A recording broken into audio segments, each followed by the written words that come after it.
नमस्कार दर्शक मित्रों, आप देख रहे हैं जीपीएमसी न्यूज़ 24/7 लाइव। અમદાવાદ નારોલમાં ઝઘડાની અદાવતમાં મિત્રએ જ મિત્રને આપ્યું કરુણ અંજામ। નારોલમાં યુવકની હત્યાનો બનાવ। યુવકની તલવારના ઘા મારીને ક્રૂરતાથી હત્યા કરેલી હાલતમાં લાશ મળી। નારોલના ટોરેન્ટ ગ્રાઉન્ડમાં જુવે નામના યુવકની હત્યા કરેલી લાશ મળી। તલવારના ઘા મારીને યુવકની ક્રૂરતાથી હત્યા કરાઈ। યુવકનું મોઢું છુંદી અને શરીર પર અસંખ્ય તલવારના ઘા ઝીંક્યા। મૃતકના મિત્ર રવિ ઉર્ફે બાપુ અમૃત બોરાણાએ તલવારના ઘા મારી જુવેન્દ્રની હત્યા કરી હતી।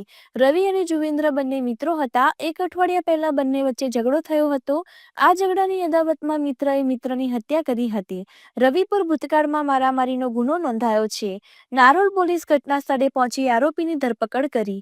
રિપોર્ટર મુકેશ ચુનારા, અમદાવાદ, જીપીએમસી ન્યૂઝ 24/7 લાઈવ।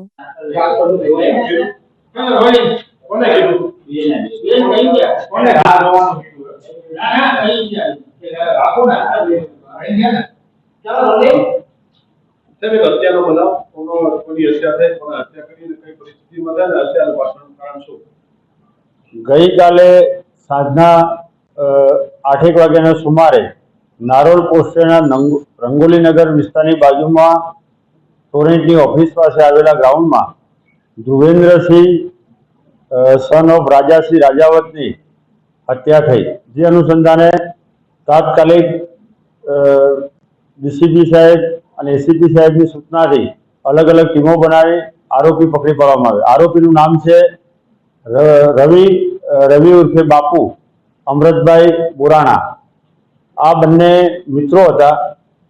આરોપી અને મરણ જનાર બંને મિત્રો હતા અને એક અઠવાડિયા પહેલા બંને વચ્ચે બોલાચાલી ઝઘડો થયેલો, જેની અદાવત રાખી આરોપીએ મરણ જનારની હત્યા કરેલ છે।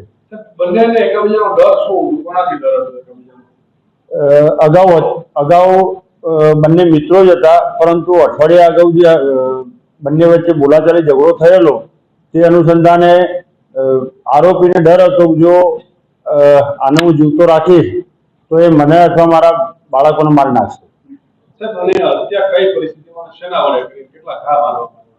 હત્યા આરોપીએ તલવારથી કરી છે અને અસંખ્ય ઘા શરીરે, હાથ ઉપર, મોઢા ઉપર અસંખ્ય ઘા કરેલા છે।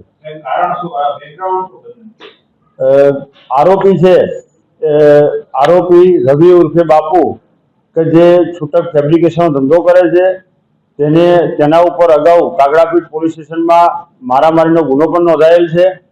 તેમજ જે મરણ જનાર છે તે છૂટક મજૂરીથી કંપનીમાં નોકરી કરે છે।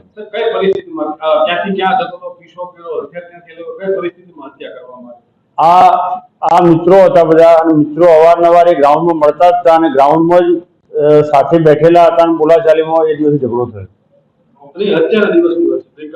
હત્યાના દિવસે પણ બંને ત્યાં ગ્રાઉન્ડમાં જ હતા। હથિયાર એને અગાઉથી ત્યાં રાખતો તો ગ્રાઉન્ડમાં સંતાડેલું હતું।